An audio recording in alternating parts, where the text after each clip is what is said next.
The dusty roar of a motorcycle echoed through the quiet neighborhood of Sunset Hollow, a peaceful enclave tucked away in the Californian hills. On this particular day, the tranquility was shattered by the arrival of a group of bikers who believed the rules of decency didn't apply to them. Among the gang was Rex "Crusher" Malone, a man infamous for his disdain of anything that couldn't fight back. Today, his target was a pair of innocent dogs playfully chasing butterflies in their front yard. What Rex didn't know was that their owner was none other than Johnny Depp, and the celebrated actor was watching from his porch. It had been a serene afternoon. Johnny Depp, weary from the chaos of Hollywood, had retreated to his secluded home to find solace. The actor's two dogs, Pistol and Boo, had become his steadfast companions through the tumultuous chapters of his life. The sun cast golden hues over the landscape as Johnny sipped his coffee, his guitar leaning against the porch railing, ready for an impromptu serenade. Pistol and Boo's joyous barks filled the air as they darted around the lawn, their tails wagging like flags in the wind. Suddenly, the peaceful harmony was interrupted. A pack of motorcyclists sped down the road, their engines growling like caged beasts. They stopped just outside Depp's property, their laughter loud and grating. At the forefront was Rex, a towering brute with a cruel grin etched across his face. He dismounted his bike, his boots crunching against the gravel as he locked eyes on the unsuspecting dogs. "What do we have here?" Rex sneered, his voice dripping with malice. He picked up a rock and tossed it lazily in his hand before hurling it toward the dogs. Pistol yelped as the stone narrowly missed him. Boo growled, her hackles raised, but she stayed protectively close to her companion.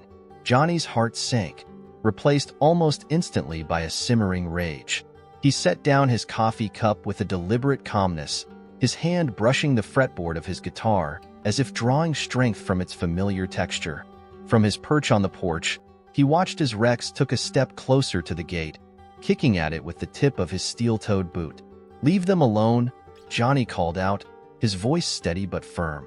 The bikers turned in unison, their faces registering surprise and then amusement. Rex laughed, a guttural sound that grated against the ears. "And who's gonna stop me? You?" Johnny stepped down from the porch, his boots crunching softly against the gravel. Pistol and Boo rushed to his side, their tails wagging briefly before tucking between their legs as they sensed his anger. He knelt and stroked their fur, his expression softening for a moment before he rose to his full height. "These dogs mean the world to me," Johnny said, his eyes locking onto Rex's. "You've got about 3 seconds to get back on your bike and leave before this becomes a problem you can't handle." The bikers jeered, emboldened by their numbers. Rex stepped forward, towering over Johnny. "Big talk from a guy who hides behind his dogs. Why don't you step up and show me what you've got?" Johnny's response was swift. In a move that stunned the bikers, he grabbed the guitar from his porch and swung it with precision, its neck connecting with Rex's midsection. The force of the blow sent the biker stumbling backward, clutching his ribs. The jeers turned into gasps as Johnny's calm demeanor evaporated, replaced by a fiery determination. "You think you can come here, hurt my dogs, and walk away?" Johnny's voice boomed, cutting through the stunned silence. Pistol and Boo barked in approval, their fear giving way to a newfound bravery. The bikers hesitated, their earlier bravado faltering. Rex, recovering from the blow, glared at Johnny with venom in his eyes. "You're gonna regret that," he snarled. But before he could make a move, the sound of approaching sirens filled the air. Unbeknownst to the bikers, a neighbor had witnessed the commotion and called the police. The flashing red and blue lights were enough to send most of the gang scrambling back onto their bikes. Rex, however, stayed rooted, his pride refusing to let him retreat. "You should have walked away when you had the chance," Johnny said, his voice steady as the officers arrived and took control of the situation. As the police cuffed Rex and took statements from Johnny and the neighbors, the actor knelt once more to comfort his dogs. "It's okay, boys. They won't bother us again," he murmured, his voice soft and reassuring. The bikers' departure restored the peace to Sunset Hollow, but Johnny knew this wasn't the end. He had made an enemy in Rex, a man who didn't take kindly to being humiliated. As Johnny watched the police car disappear down the road, a small smile played on his lips. Let him try, he said to himself, his gaze drifting to the horizon where the sun was setting once more. For now, the fight was over, but Johnny Depp was ready for whatever came next. As the days passed, the neighborhood seemed to return to its normal rhythm, but Johnny remained vigilant. He'd encountered adversaries before, both in Hollywood and in his personal life, but something about Rex's seething anger felt different. There was a determination in the man's eyes, a promise of retaliation that lingered like a shadow over Sunset Hollow. Johnny took extra precautions. He installed additional security measures around his property, including surveillance cameras and reinforced gates.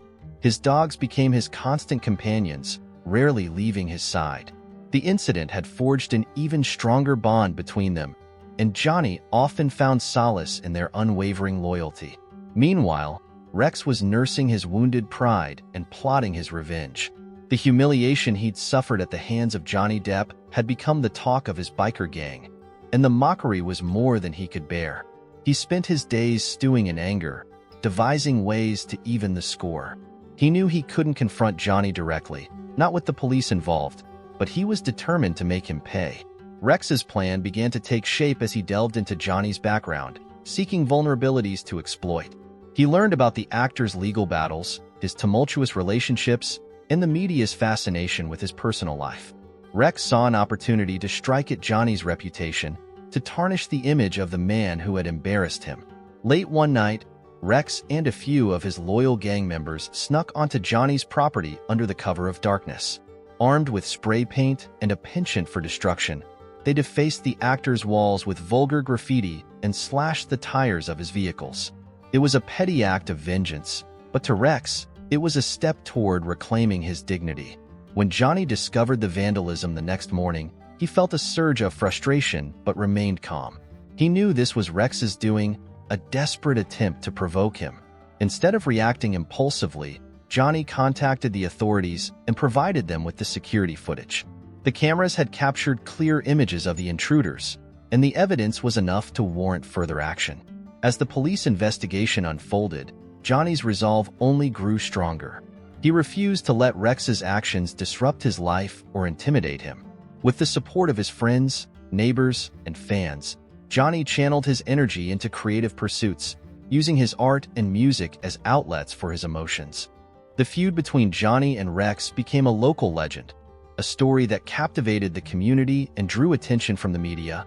Journalists flocked to Sunset Hollow, eager to uncover the details of the actor's battle with the notorious biker gang. Johnny handled the publicity with grace, using the platform to advocate for animal rights and raise awareness about the importance of standing up against bullying and cruelty. Rex, however, was spiraling further into his obsession.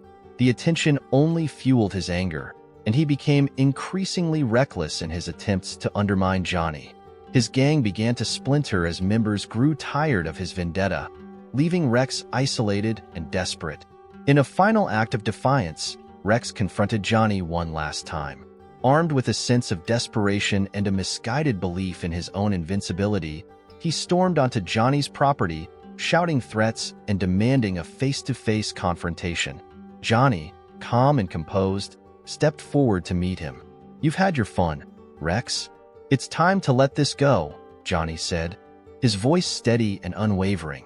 Rex sneered, his fists clenched. "You think you've won? This isn't over." "It is over," Johnny replied firmly. "You've lost your gang, your credibility, and your dignity. Walk away while you still can." For a moment, Rex seemed to consider the words, his bravado wavering. But his pride wouldn't allow him to back down. He lunged forward, only to be intercepted by a swift move from Johnny, who sidestepped the attack and restrained him with surprising ease. The police arrived moments later, alerted by the neighbors who had heard the commotion. As Rex was led away in handcuffs, Johnny felt a sense of relief wash over him. The ordeal had tested his patience and resilience, but it had also reinforced his belief in the power of standing up for what's right. He looked down at Pistol and Boo, who wagged their tails and licked his hands, their love and loyalty unwavering. The sun set once again over Sunset Hollow, casting a warm glow over the neighborhood. Johnny sat on his porch with his guitar in hand, strumming a melody that carried through the evening air. His dogs lay at his feet, their contentment a testament to the bond they shared. For now, the storm had passed, and Johnny could finally enjoy the peace he had fought so hard to protect. Johnny Depp leaned back in his chair, his fingers idly strumming his guitar as he watched the twilight settle over the hills. The ordeal with Rex Malone had left an imprint on his peaceful life in Sunset Hollow, but Johnny wasn't the type to live in fear. His calm demeanor masked a resolve that had carried him through many storms in his life. He wouldn't let a bully disrupt the fragile sanctuary he had worked so hard to create. Pistol and Boo sat beside him, their heads resting on their paws as they listened to the soft hum of the guitar. Johnny glanced at them, a warm smile spreading across his face. "You two are tougher than half the people I know," he said, his voice gentle. The dogs wagged their tails as if they understood his words. In the days following Rex's arrest, Johnny received an outpouring of support from his neighbors. Some stopped by with baked goods and words of encouragement, while others offered to help keep an eye on his property. Sunset Hollow, though quiet and tucked away, had a strong sense of community. Johnny had always kept to himself, but now he found comfort in knowing he wasn't alone. However, Johnny also knew that Rex wasn't the type to accept defeat quietly. The man's anger and ego had already driven him to reckless actions. The question wasn't if Rex would strike again, but when. Johnny decided to prepare for the inevitable. He started with the basics, reinforcing his property with a sturdy new fence and motion sensor lights. He also enlisted the help of a local trainer to teach Pistol and Boo some advanced protective behaviors. The dogs, already loyal and intelligent, quickly adapted to the new routines. Johnny felt a sense of pride as he watched them respond to commands with precision. But Johnny's preparations weren't just physical. He delved into his creative side, channeling his emotions into his art. His home studio became a haven where he painted and played music late into the night. Each stroke of the brush and strum of the guitar was a reminder of his resilience. He even began sketching a story inspired by the ordeal, one that highlighted the courage it takes to stand up to bullies and the strength found in unlikely allies. Despite his precautions, life continued with a sense of normalcy. Johnny resumed his evening walks with the dogs, often stopping to chat with neighbors or admire the natural beauty of Sunset Hollow. He was careful, though, always scanning his surroundings and keeping his phone close.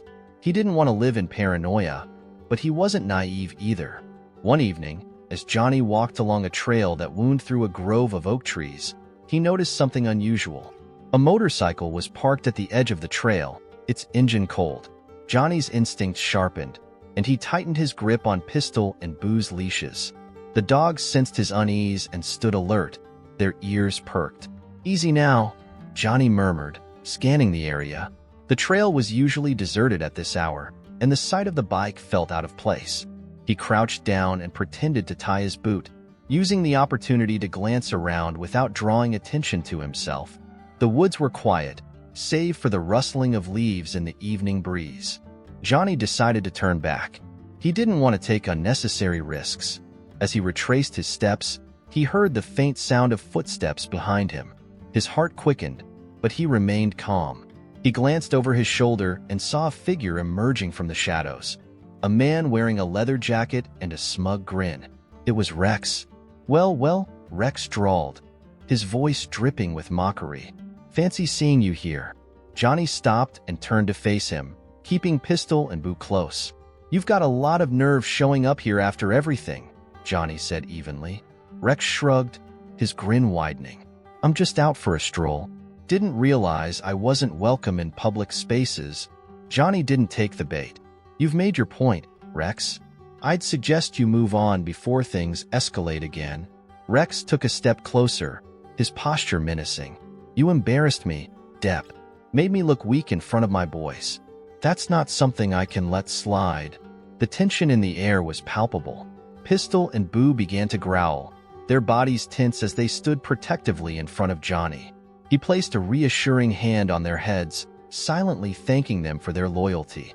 "I don't want trouble," Johnny said, his voice steady. "But if you force my hand, I won't back down." Rex laughed, a harsh sound that echoed through the trees. "You think you scare me? You're just some washed-up actor playing the tough guy. I could take you down right now." Before Rex could make another move, a voice called out from the trailhead. "Hey, everything okay over there?" It was one of Johnny's neighbors, a middle-aged man named Paul who often jogged in the area. He was holding a flashlight and had clearly noticed the confrontation. Rex hesitated, glancing between Johnny and Paul. The presence of a witness seemed to dampen his bravado. With a sneer, he muttered, "This isn't over," before turning and stalking back toward his bike. Johnny let out a slow breath, the tension in his shoulders easing. He waved to Paul and called out, "Thanks for checking in. I've got it under control." Paul nodded but lingered for a moment, as if to make sure Rex was truly gone. Once the motorcycle roared to life and disappeared down the road, Paul jogged over. "You sure you're okay?" Johnny nodded. "Yeah, just a bit of posturing from someone who doesn't know when to quit." Paul frowned. "That guy's trouble. If you need help, don't hesitate to call." "I appreciate it," Johnny said sincerely. As Paul jogged away, Johnny turned back to Pistol and Boo. "Come on, boys. Let's head home." The encounter left Johnny shaken, but it also reinforced his resolve. Rex was determined to provoke him, but Johnny refused to let fear dictate his actions. He was stronger than that, and he had a community of support behind him. Back at home, Johnny sat on his porch with a cup of tea, reflecting on the events of the evening. The stars twinkled overhead, their light offering a sense of peace. Pistol and Boo lay at his feet, their steady breathing a reminder of the simple joys in life. Johnny knew the road ahead wouldn't be easy. Rex was a man driven by pride and anger, and he wouldn't stop until he felt vindicated. But Johnny also knew he had faced worse challenges before and come out stronger. This was just another chapter in his story, a story of resilience, courage, and the unbreakable bond between a man and his dogs. And so, as the night deepened, Johnny picked up his guitar and began to play. The melody was soft and hopeful, carrying through the stillness like a promise. Whatever came next, Johnny was ready.